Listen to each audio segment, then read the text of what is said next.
Corla, and I just want to start by thanking all of the staff in the Houses of the Oireachtas. This is a kind of uniquely fraught and adversarial working environment, and it's somehow made pleasant by all of you, so thank you very much.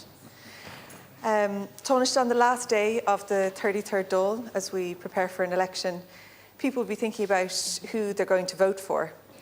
And I hope people will be wary of political parties who have a track record of broken promises. For example, in the last election campaign, you promised to deliver 50,000 affordable purchase homes. After nearly 5 years in government, how many of them have been delivered? Less than 1,000. 988 to be precise. That is just 2% of your target. Last year, for example, no affordable purchase homes were delivered in 19 of the 31 council areas. In Dublin City Council, not one affordable purchase home was delivered, or in Galway City and County, or in Louth, or in Clare, or in Wicklow. I could go on. Even in those areas where a small number of affordable homes were built, the prices were nowhere near affordable. In Lusk in North Dublin, the full price of so-called affordable homes is in excess of €550,000, more than €500,000. How can you call that an affordable home? This isn't just an abuse of language, it's a con. Tánaiste, these broken promises come at a huge personal cost to so many people. Every week I meet people whose dreams of home ownership are crushed. People in their 20s, 30s and 40s who are still living in their childhood bedrooms. Others who are still cramped in house shares because they can't afford to rent alone. People who work hard and don't expect a whole lot in return. They're not looking for mansions, just a modest home, a secure roof over their head, somewhere they can start to build a life and a family. Put down roots in a community, but whatever they do, it's not enough. I find that the worst is when you sometimes meet people and they feel like their housing insecurity is a personal failure. I want to say very clearly to those people, you've done nothing wrong. You've been failed by this government and by previous governments who have turned a housing crisis into a complete housing disaster and broken commitment after commitment. This election is an opportunity for people to choose a new approach and to vote for something different. The Social Democrats have a fully costed plan to deliver 50,000 affordable purchase homes. To ensure that these homes are genuinely affordable, we'd support the not-for-profit housing bodies and local authorities to build them, including in early-stage finance. To deliver this, we'd zone land specifically for affordable housing. We would give the LDA powers to CPO that land. Tánaiste, my questions are, do you at least acknowledge that you didn't keep that promise that you made to voters? And how did Fianna Fáil's definition of an affordable home increase by €300,000?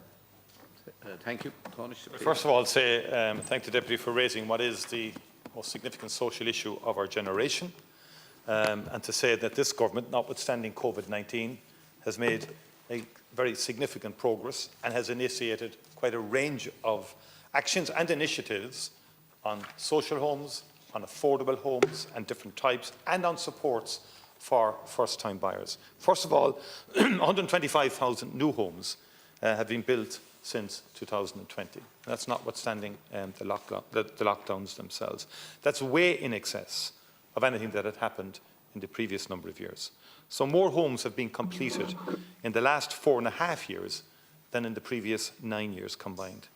And we will exceed our Housing for All completion targets again this year. We've exceeded the Housing for All targets that were contained. And the pipeline is extremely strong, with work beginning on nearly 60,000 new homes in the past 12 months. That's almost double the previous 12-month period. And close to 33,000 homes completed in 2023. That's the highest in 15 years. And again, the budget for 2025 next year, and whichever government comes in, there's €6 billion has been provided in capital to help deliver social, affordable and cost rental houses. And planning permissions for over 41,000 homes was granted in 2023. That's up 21%. So what's clear is that very, very significant momentum has been built up in respect of housing, and particularly on social housing, for example. Over 40,000 social homes have now been added to the social housing stock to Q2 of 2024, which is a significant achievement, dwarfs anything that was done prior to this period in government. So we've seen the highest level of new build social homes since 1975, 8,110 new builds in 2023 and 12,000 altogether delivered through other mechanisms on top of the 8,000 of new builds. So that's 12 overall. And there's a strong pipeline of social houses coming. In terms of affordability, we've expanded the Help to Buy scheme to support home ownership. And there's been 51,500 first-time buyers who've been helped by the Help to Buy scheme.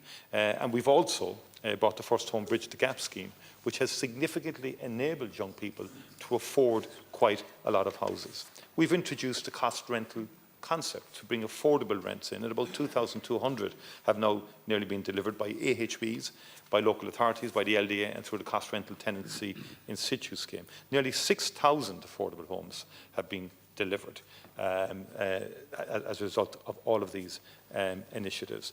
On the First Home Bridge the Gap scheme, about 5,500 buyers approved. We've brought 10,000 vacant properties back into use. We've introduced a vacant property refurbishment grant of up to 70,000 where a property is derelict, and close to 7,000 approvals have issued already. So there's whatever objective stand, by any objective assessment, huge progress has been made. But we need to do an awful lot more, and we need to maintain this momentum and build more houses in a faster way over the next 5 years. Taoiseach, I think you can probably understand why people feel such a huge disconnect between the kind of picture that you paint there and the reality that people experience when they're trying to buy a home. Every year since you've been in office, the cost of an average home has gone up by more than €20,000. I ask you there about the delivery of affordable purchase homes, and you spent 3 minutes talking about everything apart from affordable purchase homes. You don't answer the question, and you paint an entirely different picture. During that different picture, you decided to hone in on vacancy. I think this is a really good example of why what you're saying just feels like spin. Because at the moment, there's up to 100,000 vacant properties in the middle of the biggest housing disaster, lying empty around the country while people are stuck at home in their childhood bedrooms, while people are experiencing homelessness. And your government introduced the most pathetic excuse for a vacancy tax, 0.3% at a time when house price inflation was at 10%. And then you put it at 0 point something else percent in the budget. If you wanted to tackle vacancy, to try and actually bring those homes back into use, you would have put it at the very least at house price inflation, because what you've done is an incentive to continue sitting on a vacant property. We could say the same for stamp duty. You could actually ban the bulk purchasing of homes if you introduced a tax with teeth, but you haven't. So you create all of this spin and picture of we're introducing a vacancy tax and a stamp duty tax to prevent the bulk purchasing of homes, but neither of them are effective because house price inflation is higher than the tax that you set for vacancy. That's one example. But can you please go back to the question that I asked about affordable purchase homes? You promised to deliver 50,000 of those. We have less than 1,000. That's true. Deputy, I think you've painted a picture that I would argue does not represent the very significant progress that has been made in terms of house building in the last 4 years. Supply is the key to the cost question.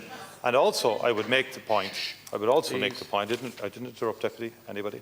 I would also make the point that, you know, the Social Democrats voted against the Affordable Housing Act.